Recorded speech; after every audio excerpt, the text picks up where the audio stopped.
Hello, this is John, Jaw 1, and I have some reflections related to the reading of the One-Year Bible.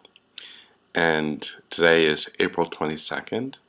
I am celebrating 16 years of marriage. Yes. And it's been a beautiful and wonderful gift being married. So I am at a little retreat house and very grateful to those who have extended their hospitality to Jude and I. Wanted to share some large, broad thinking. Today we finished the book of Joshua, and Joshua dies and is put to rest. In the midst of this, there is a very important fact.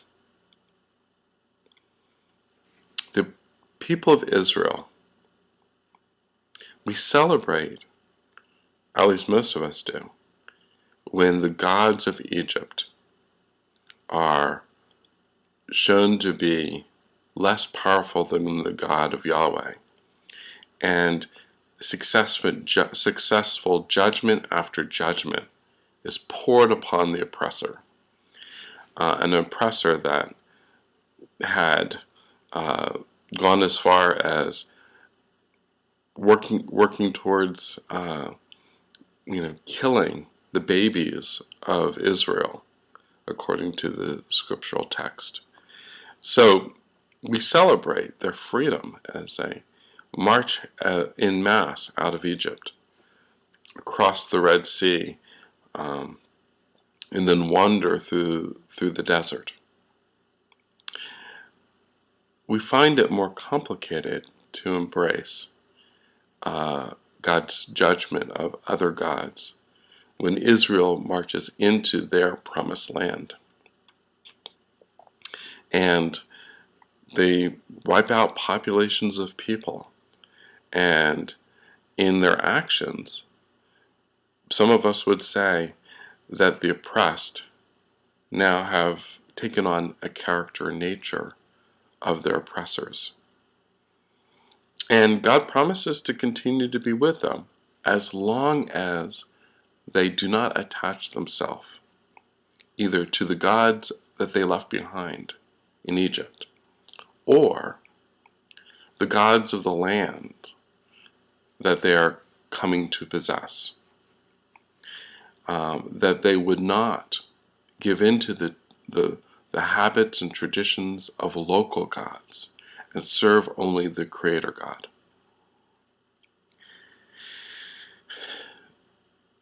There is a larger motif here about to whom does the land belong?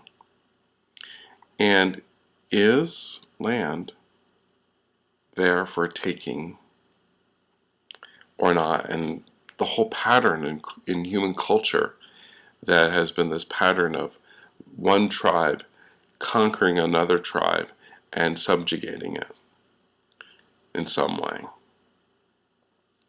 Well, there's a difference in Israel coming in to their promised land, in the sense that they were promised that they could only stay in the land if they adhered to the law, if they followed the law, and that God would judge them, and God would even scatter them all to all the nations of the earth if they did not follow the law, they did not follow the covenant. Over time, what develops in an understanding of the holiness of God is this bigger picture that starts with the assertion that the earth is the Lord's and the fullness of it, and that there is no one here on earth that is holy enough to make a claim to the land. That when God shows up, And from a Christian perspective, when God comes to initiate the new heaven and new earth, we're going to have to give the earth as it is back to God. And that everything that we do now, in terms of holiness, is in preparation of giving all that we have, all that we are, including any claim to the land, back to God. And that's, it says in Romans that the whole earth groans, looking forward to its deliverance from decay, that God has allowed even the creation to suffer under. So, here's a bigger picture. God takes ownership of the human condition and its violence by coming down and embracing that violence in the cross, in a Roman cross. In a Roman cross that was in the pattern of conqueror versus conquered.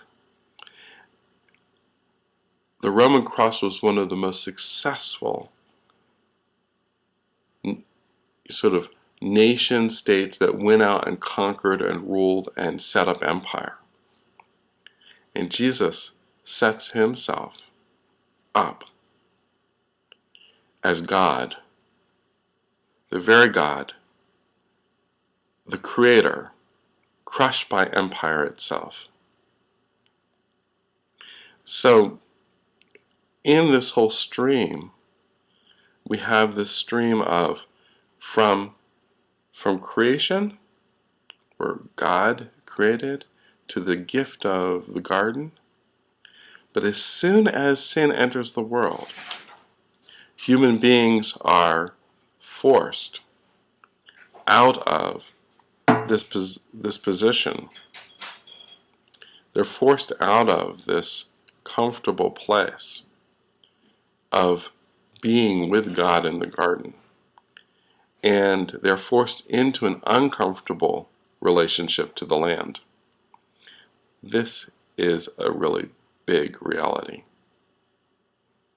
So now we have an uncomfortable relationship to the very created order that we're in.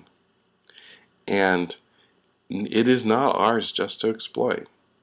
We are going to give an account to God for how we are stewards of everything that we have, including the land that we have access to. And that is probably the most sobering reality and thought. I think that in this stream of thought, the question about the role of violence to maintain one's power and position is highly questionable. I think that the way that Jesus modeled was one of nonviolent resistance to subjugation and evil. That's my reading of the scriptures at this point. I tend to land more where the Quakers and the Mennonites have at this point. But in the midst of all these things, we should all, with humility, hold lightly to our claim to the land and understand that our relationship to the greater created order is directly related to our holiness, and that if we're not holy enough, God has every right to strip us from the land that we've claimed. Take care, God bless, and keep the faith.